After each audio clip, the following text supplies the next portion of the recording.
Hello दोस्तों, की हाल चाल? बड़े छोटे सबको सतरंगी सलाम। आज गुरुवार है और गुरुवार गुरु का दिन होता है, तो थोड़ी सी ज्ञान की बात है। क्योंकि बाय प्रोफेशन मैं टीचर भी हूँ और टीचर का काम होता है देना, हमेशा ज्ञान देना, कुछ ना कुछ अच्छाई देना। ज़रूरी नहीं कि पढ़ाई संबंधित ही, और भी जीवन में बहुत सारी परेशानियाँ होती है, उन संबंधित भी मैं हमेशा से समाज को, अपने बच्चों को, अपने विद्यालय के सारे स्टूडेंट्स को और ऐसे भी लोगों को ये बताता हूँ कि अपने समाज से जुड़ के रहिए, प्रकृति से जुड़ के रहिए, परिवार से जुड़ के रहिए। तो हर मामले में मैं चाहता हूँ कि लोग एक दूसरे से जुड़े रहें। उसी संबंधित एक बात है, हमारे विद्यार्थी जीवन में दो प्रश्न नहीं, एक प्रश्न और एक सलाह हमेशा कॉमन रहता है। प्रश्न ये क्या रहता है कि बड़े होके क्या बनोगे, और दूसरा सलाह। सलाह में क्या रहता है कि देखो बेटा, पढ़ो लिखो, बड़ा होकर डॉक्टर बनना है, इंजीनियर बनना, आईएएस बनना, आईपीएस बनना, या फिर गवर्नमेंट जॉब करना। कोई ये नहीं कहता है कि बड़ा होके प्राइवेट जॉब कर लेना या बड़ा होके बिजनेस कर लेना। और परेशानी यहीं से शुरू होती है।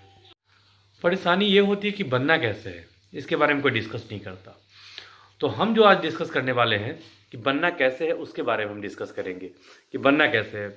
पहली बात, आप अगर विद्यार्थी हैं और अंडर 10 हैं तो आप वर्तमान पे फोकस कीजिए। वर्तमान मतलब जिस आप क्लास में पढ़ रहे हैं उस पर फोकस कीजिए। अगर वर्तमान आपका सही होगा तो भविष्य ऑटोमेटिक संवर जाएगा, ठीक हो जाएगा।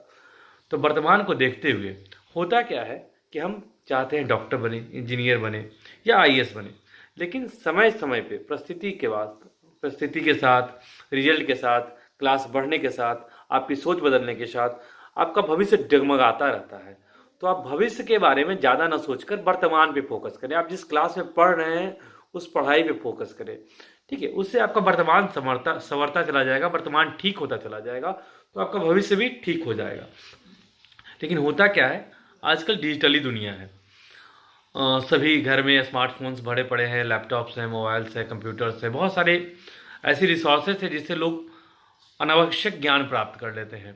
और इससे क्या होता है कि जो बच्चे होते हैं, जो छोटे बच्चे होते हैं, खास करके जो क्लास 10 के अंडर है, क्लास या फिर +2 के अंडर है, उनके साथ प्रॉब्लम होती है क्योंकि उनका लक्ष्य एक निश्चित नहीं होता है। एज के अकॉर्डिंग अलग अलग होता है। जैसे मेरा ही, मैं शुरू में सोचता था कि पायलट बनूंगा, बड़ा हुआ थोड़ा सा तो लगा कि नहीं, एनडीए में जाना है, डिफेंस में जाना है। फिर ऐसे ऐसे लक्ष्य बदलता रहता है। मैं इंजीनियर बना, लेकिन अभी बाय प्रोफेशन टीचर हूँ, स्कूल चला रहा हूँ। तो लक्ष्य बदलता रहता है, इसलिए वर्तमान पर फोकस करने से आपका वर्तमान ठीक होगा। अब आ जाते हैं डिजिटल दुनिया पे। लोग जब बच्चे बड़े होते हैं, 8 9 7 में जाते हैं, 8 9 में जाते हैं, तो मोबाइल यूज़ इस्तेमाल कर देते हैं। और वो डिजिटली दुनिया में जब आकर उनकी नई नई चीज़ सीख जाते हैं, नई नई चीज़ें जो सीख जाते हैं, वो उनको गलत लाइन में ज़्यादा डाइवर्ट करता है। तो जो गलत लाइन लेके जाता है उसके कारण ज़्यादा परेशानी होती है। तो आपको खुद को संयमित करना होगा। एक निश्चित समय तक ही आप मोबाइल का, इंटरनेट का इस्तेमाल करें, उससे सिर्फ अच्छी चीज़ें लें, वर्तमान की चीज़ें लें। भविष्य को आप निर्धारित ना करें और आप खुद को संयमित रखें कि नहीं, हमें डेली 1 घंटा यूज करना। मैं ये नहीं कहता हूँ कि आप टेक्नोलॉजी से अपडेट ना रहें। टेक्नोलॉजी के को अपडेट रहना, टेक्नोलॉजी के अनुसार खुद को अपडेट रखना बहुत ही ज़रूरी है इस डिजिटली दुनिया में। लेकिन ऐसा ना हो कि ये डिजिटली दुनिया आपको अपने अनुसार अडॉप्ट करवा ले, आप ज़्यादा समय उस पर दे दें। तो आप समय का मतलब सॉरी, आप इंटरनेट या मोबाइल का इस्तेमाल उतना ही करें जिससे कि आपका वर्तमान खराब ना हो। और वर्तमान खराब नहीं होगा तो आपका भविष्य अच्छा होगा। जैसे एक पेड़ जब हम लगाते हैं, बीज लगाते हैं या फिर सैंपलिंग पौधा नर्सरी से ला के लगाते हैं, तो एक निश्चित आयु के बाद वो फूल या फल देना शुरू करता है। उसमें अगर खाद भी देते हैं तो चलिए, लेकिन अत्यधिक खाद दे दें कि नहीं वो जल्दी से जल्दी फल दे दे, तो वो पेड़ सूख जाता है। उसी तरह से बच्चों में है, आपके अंदर मैच्योरिटी, आप ठीक है डिजिटली दुनिया से को देख कर आपको लग रहा है कि हम ये बन जाएंगे, ये बन जाएंगे, ये बन जाएंगे, यूट्यूबर बन जाएंगे, ये बन जाएंगे, बहुत कुछ सोच रहे हैं आप। लेकिन आपके अंदर वो मैच्योरिटी नहीं है, वो परिपक्वता नहीं है जो एक निश्चित एज में आती है। जैसे पेड़ फूल फल तब देता है जब उसका एक एज आता है, ठीक है। आप उससे अवेयर होइए, उनसे चीज़ें, अच्छी चीज़ें लीजिए, पढ़िए, सीखिए, लेकिन उतना ही जितना आपकी एज में लेना चाहिए। तो मैं कह रहा हूँ कि आप मोबाइल का इस्तेमाल दिन भर में 1 घंटा कर लेते हैं, आपके लिए इनफ है। ज़्यादा इस्तेमाल आपको नहीं करना है। नहीं तो अगर आप उसके अनुसार एडॉप्ट हो गए, उसके अनुसार आप ढल गए, तो भविष्य में आपको बहुत परेशानी होगी। और मैट्रिक कर लेते हैं, 10th कर लेते हैं, ठीक है, तो उसके बाद बहुत सारी राहें खुल जाती है। आपको देखना है कि ज़्यादा मार्क्स मुझे किस सब्जेक्ट में आया, मुझे किस सब्जेक्ट में पढ़ने में ज़्यादा इंटरेस्ट आ रहा है। उसी के अनुसार आप इंटर में सब्जेक्ट चूज कीजिए, फिर आगे उसी के अनुसार अपना कैरियर को मोड़ कर ले जाइए।